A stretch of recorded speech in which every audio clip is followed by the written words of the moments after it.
Assalamualaikum warahmatullahi wabarakatuh. Ini merupakan tahap kedua dalam pembuatan schedule project fuel tank kapasitas 8 meter kubik.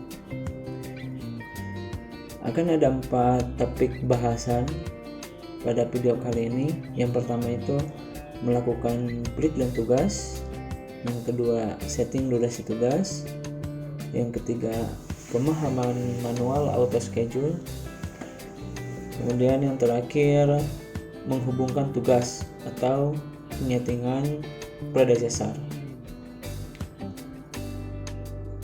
Sebelumnya buka dulu file Microsoft Project yang sudah dilakukan penyetingan jam kerjanya, sudah diinput hari kerjanya. Bagi teman-teman yang belum mempunyai filenya, bisa download filenya di deskripsi pada video penyetingan kalender. Oke, langsung saja ke tahap yang pertama, yaitu melakukan breakdown tugas.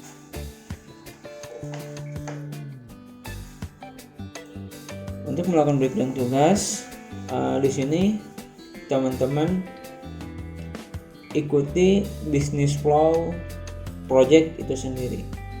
Di sini saya memulainya dari departemen finance. Nah, dari departemen finance ini kemudian di breakdown flow pengerjaan projectnya itu seperti apa. Di sini yang kedua saya breakdown dari departemen finance administration project, kemudian termin 1, termin 2,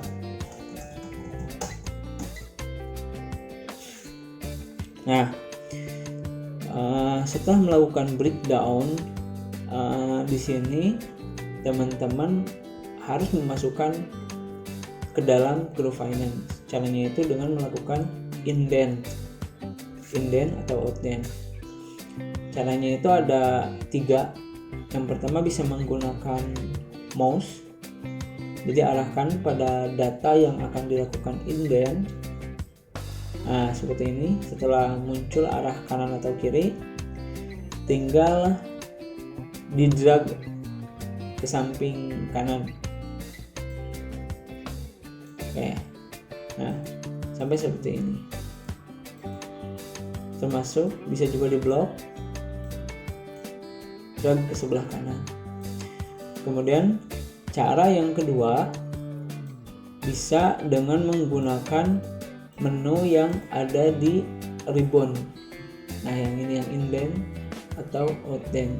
Caranya arahkan ke tugas yang akan dilakukan indent, kemudian klik tombol indent. Nah, nanti akan masuk. Untuk outdent tinggal klik juga sama. Kemudian cara yang ketiga, teman-teman bisa melakukannya dengan menekan tombol kombinasi pada keyboard. Tombolnya yaitu tombol Alt, Shift, dan arah kanan untuk indent, kiri untuk outdent. Alt, Shift, kanan. Nah, begitu. 3 cara itu tergantung teman-teman mana yang lebih mudah, disesuaikan dengan kebutuhan teman-teman. Selanjutnya untuk yang kedua, penyetingan durasi tugas. Oke, sebelum melakukan penyetingan durasi tugas, saya akan melakukan penginputan full dulu proses business flow schedule project fuel tank ini sendiri. Oke, saya akan ketik dulu.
Oke, sudah saya input semuanya. Sekarang kita lanjut ke melakukan penyetingan durasi. Oke, jadi tahapannya itu dalam penginputan tugas, pertama input dulu semua tugasnya, lakukan penyetingan inden outen atau di breakdown dari masing-masing tugasnya. Semakin detail teman-teman melakukan breakdown, itu semakin bagus. Itu untuk memudahkan dalam pereportan. Oke. Sekarang kita atur durasinya. Misalkan untuk administration project ini saya atur durasinya itu 1 hari. Termin 1 di sini 1 hari. Oke. Nah, untuk durasi ini sendiri ini disesuaikan dengan lamanya pengerjaan dari kegiatan ini. Contoh, ini kan finance. Ini ada administration project. Di sini itu pasti terdapat banyak kegiatan seperti dokumen surat menyurat, kegiatan ke bank. Nanti ini akan ada detailnya. Nah, pekerjaannya itu diperkirakan menghabiskan berapa lama, teman-teman. Nanti setting durasinya, misalkan contoh administration project di sini 4 hari, untuk termin 1 dokumennya di sini 1 hari. Kemudian di engineering proses calculation di sini karena sudah ada rumusan, anggap sudah cepat pengerjaannya. Saya akan setting. Oke, untuk sebagai informasi, di pengaturan jam kerja sebelumnya saya akan settingnya itu 1 hari jam kerja sama dengan 8 jam. Artinya ketika kita nulis di sini 1 hari, itu sama saja dengan melakukan lama pekerjaan selama 8 jam. Nah, di sini karena untuk proses calculation saya perkirakan tidak akan lama. Paling kalau misalkan dikerjakan itu misalkan menghabiskan waktu 2 jam. Nah, caranya itu dari 2 jam 8 jam untuk nulis di 2 jam dalam ukuran 1 hari.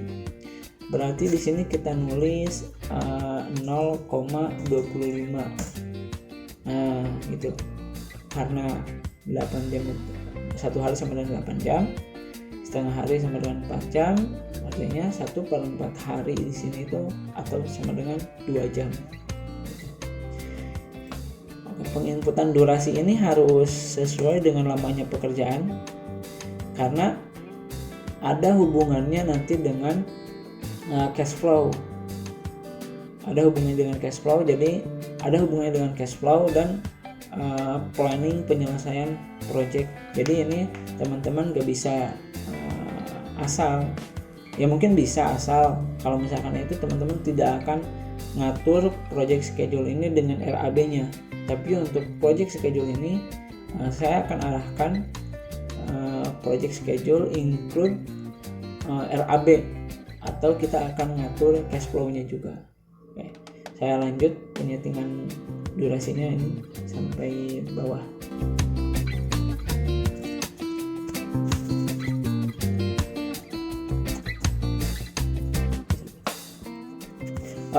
Lalu perlu diingat juga, jadi teman-teman jangan melakukan penyetingan pada bisa dibilang kepala dari grupnya. Misalkan itu contoh kayak publication drawing. Nah, di sini teman-teman jangan melakukan pengeditan di sini langsung, tapi yang disetting durasinya itu di sub-subnya atau anak-anaknya. Misalkan pengerjaan JR drawing 10 hari.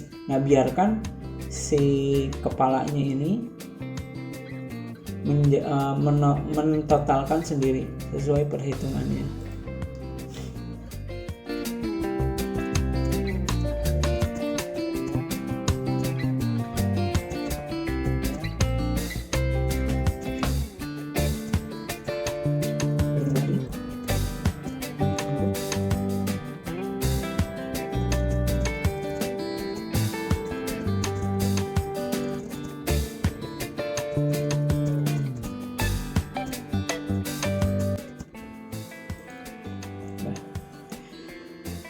Durasi sudah saya input.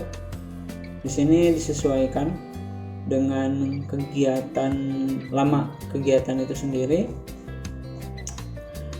Kemudian setelah penyetingan durasi, yang ketiga itu pemahaman manual auto schedule. Nah, apa itu manual auto schedule? Nah, di sini bisa kita lihat di text mode ada yang memiliki icon seperti ini dan ada yang pin tanda tanya. Berbentuk pin seperti ini maksudnya manual schedule, dan yang memiliki arah seperti ini artinya auto schedule. Saya sangat menyarankan pada teman-teman untuk melakukan penyetingan pembuatan project schedule itu dengan selalu menggunakan mode auto schedule,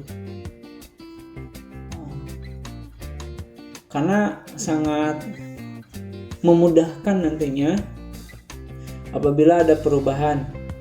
Akan saya contohkan yang administration project. Modenya itu ini manual. Mode manual artinya kita melakukan penjadwalannya itu manual. Semuanya itu ini manual. Saya akan contohkan, misalkan yang ini dimulai tanggal 6 Februari.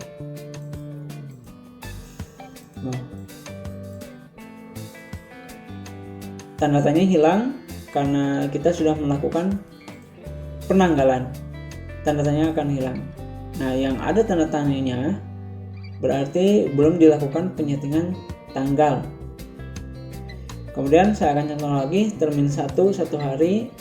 Misalkan ini selesai tanggal 10, saya buat ini tanggal 11. Yang ini termin 2. Termin 1 itu ada hubungannya ya dengan yang ini. Termin 1 itu detail drawing. Jadi ini ya anggap saja lah ini tanggal 11, contoh untuk penentuan manual auto schedule. Termin 2 misalkan tanggal 25 misalkan. Nah, ketika teman-teman melakukan perubahan, misalkan ini saya buat nomor 2. Nah, ini yang keempat setelah nomor 3.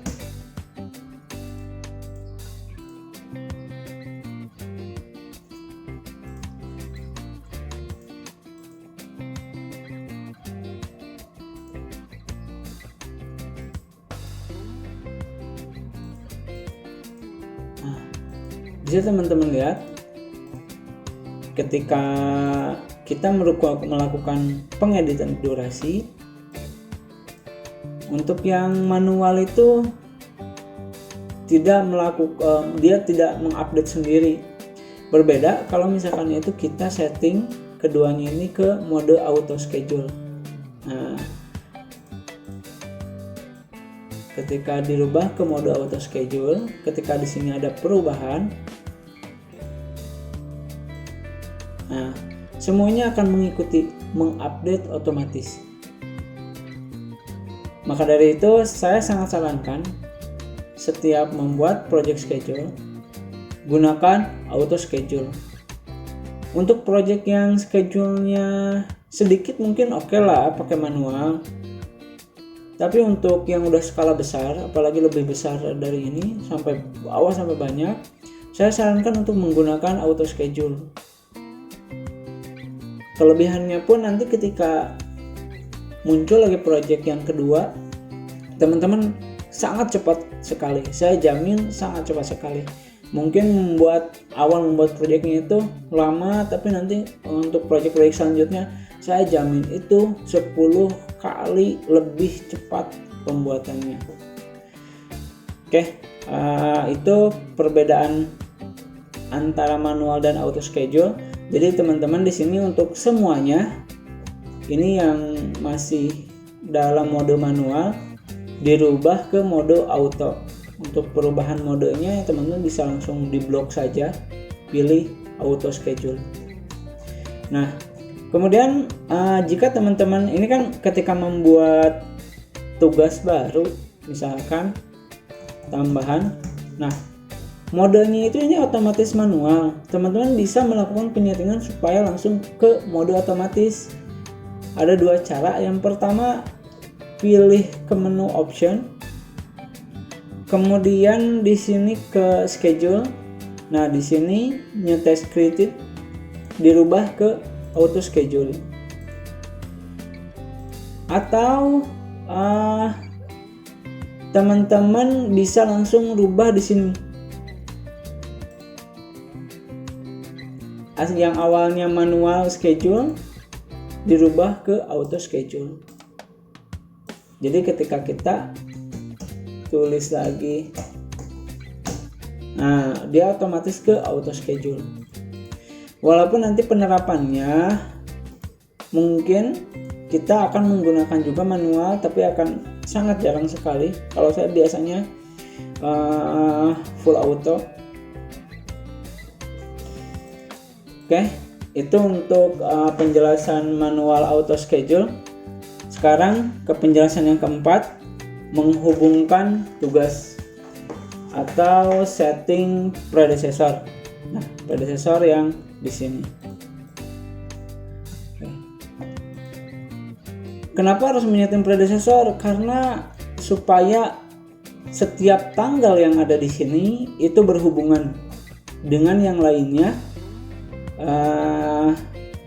Nanti akan diketahui tanggal berakhirnya project itu tanggal berapa. Ini kan kita sudah nyeting durasi, kemudian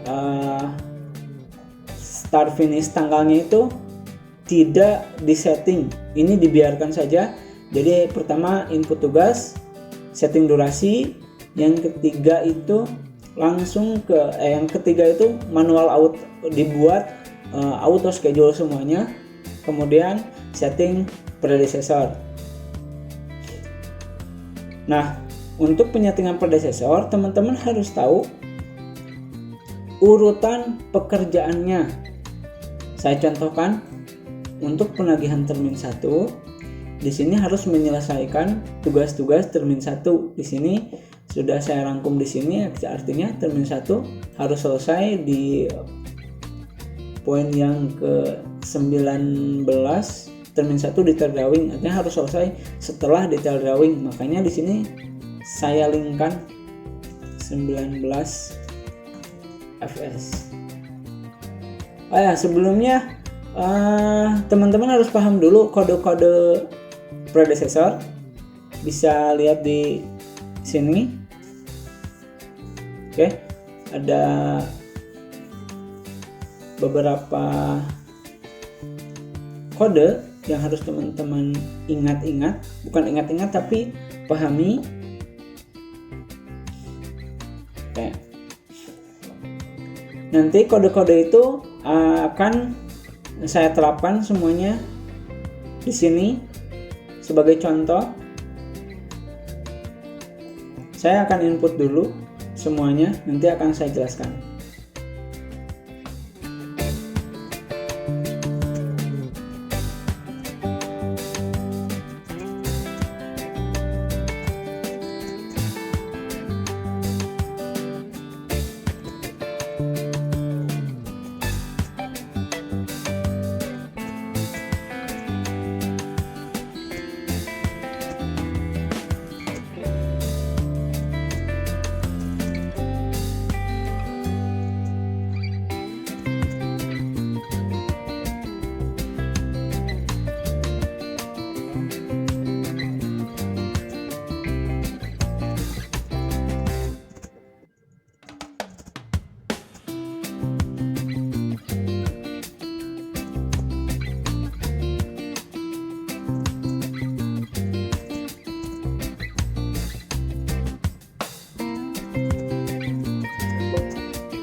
Oke, predecessor sudah saya setting di sini. Tadi kan finishnya itu Februari, tadi kan itu.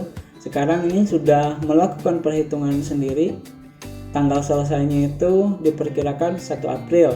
Jadi ini Februari, Maret, 2 bulan untuk pengerjaan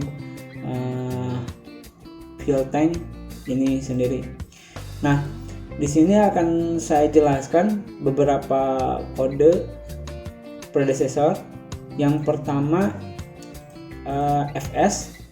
FS itu finish start, artinya pekerjaan misalkan yang ini, yang termin 1 dan termin 2, misalkan termin 1 ini 19 fs. Jadi ketika teman-teman nulis 19 fs, itu fs-nya itu akan hilang. Fs-nya itu akan hilang. Tapi sebetulnya ini 19 fs finish start. Maksudnya termin 1 karena di sini 19, artinya harus menyelesaikan dulu poin nomor 19 baru lanjut ke termin 1.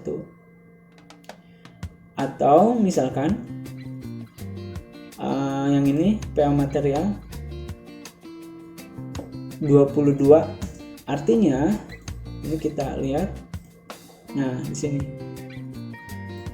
artinya PO material plat dilakukan setelah poin nomor 22. Lihat garisnya. Yang termin 2 proses PO material. Lihat garisnya. Yang ini. Dilakukan ke ke nomor 2, ini enggak arahnya.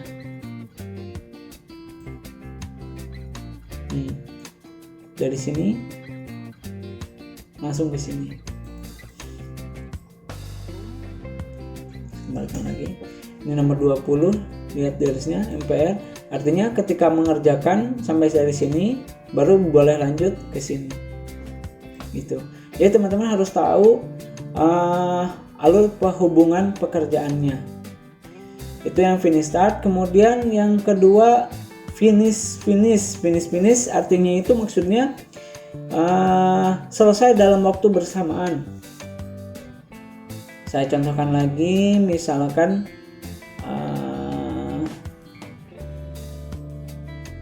pengerjaan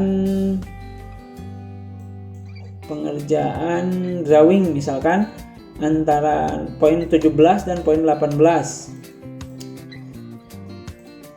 Nah, untuk poin 16 pengerjaannya itu lihat garis yang ini.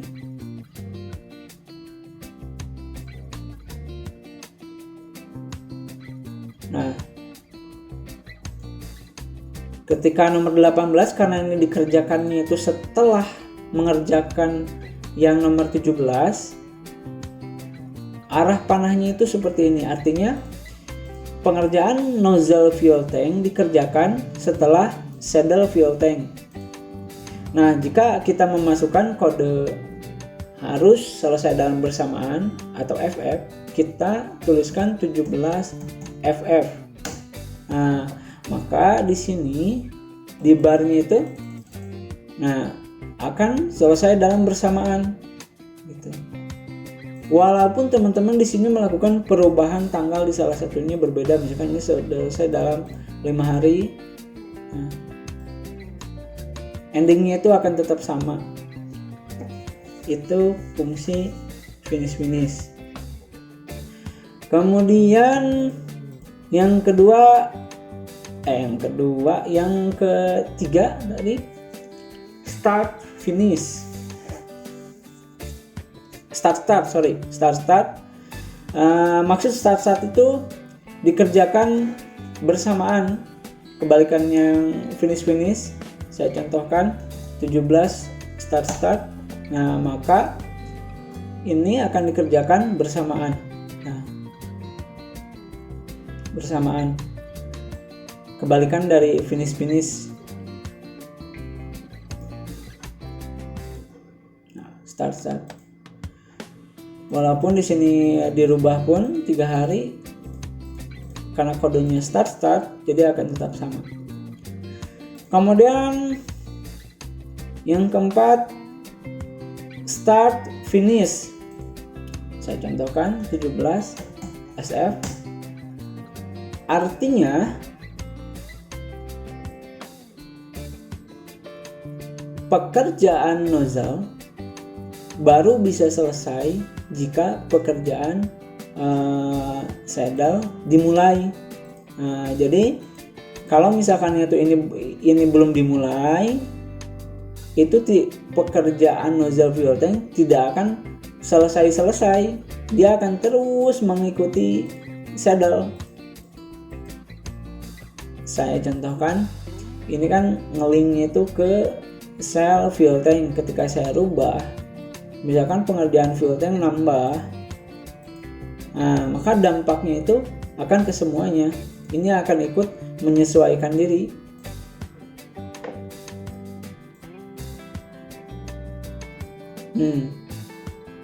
Dia akan terus mengikuti kemana saddle fuel tank ini dimulai. Oke? Itu untuk yang SF. Kemudian yang kelima, lifetime negatif. Nah, ini contoh yang lifetime negatif.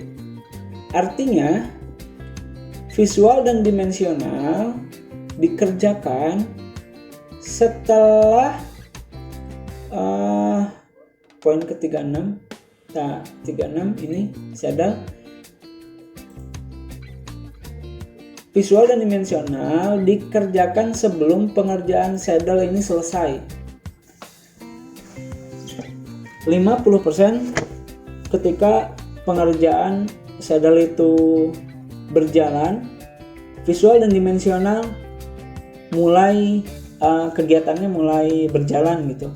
Nah, untuk lifetime negatif, teman-teman bisa melakukan dengan persentase atau hari. Misalkan di sini saya rubah jadi 1,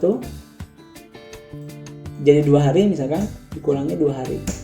Nah, itu tergantung kebutuhan planningnya teman-teman, apakah mau disetting dikurangi hari atau berdasarkan persentase progresnya. Nah, kemudian ada lifetime positif. Lifetime positif itu kebalikan dari yang negatif. Jadi misalkan itu visual dan dimensional ini kan dilakukan sebelum 50% dari pekerjaan yang nomor 36. Nah, kalau misalkan lifetime positif, artinya saya contohkan plus 2 hari. Artinya pengerjaan visual dimensional dikerjakan 2 hari setelah pengerjaan saddle selesai. Ini selesainya itu tanggal 25 Maret. Nah, maka visual dimensional dikerjakannya itu 2 hari setelah tanggal 25.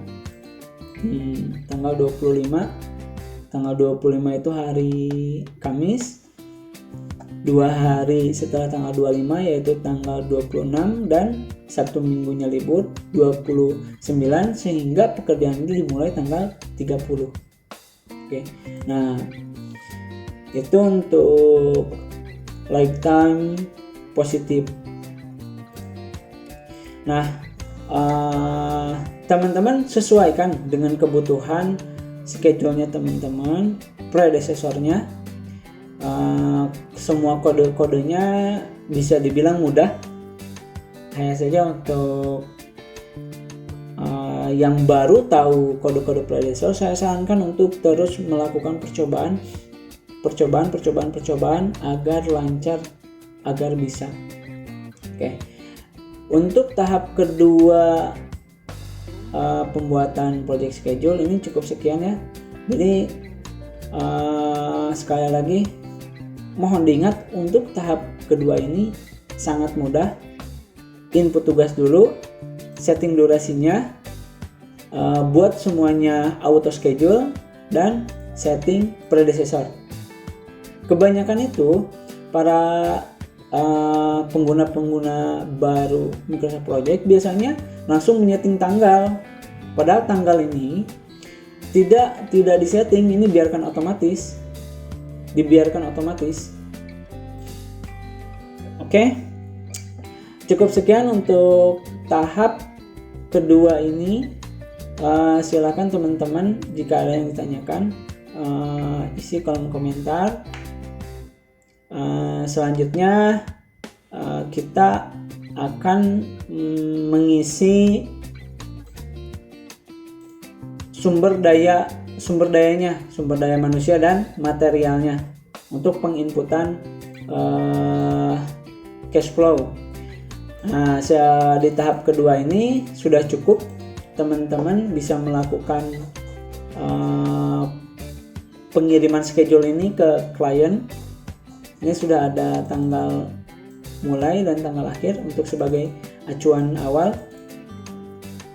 Schedule sudah bisa dikirim. Oh ya, untuk memudahkan pembacaan ini outline ditampilkan outline numbernya. Nah, seperti ini.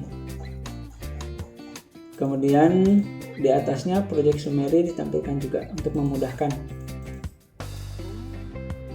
Nah, Februari sampai 1 April. Oke, cukup sekian. Terima kasih.